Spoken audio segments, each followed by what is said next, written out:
di MotoGP Balaton Park, Hungaria, Enea Bastianini kena penalti gila dari insiden dengan Zarco.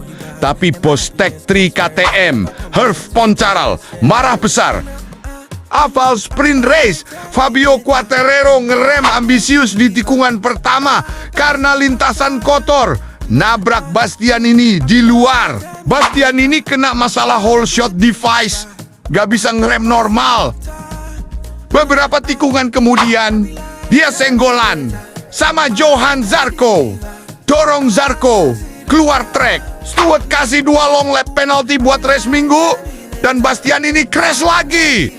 Poncharal bilang, Bastianini korban pengereman Quartararo. Dia start sempurna di posisi 2, tapi malah kena sial. Ini nggak adil. Stewart harus punya hati, bukan cuma aturan kaku.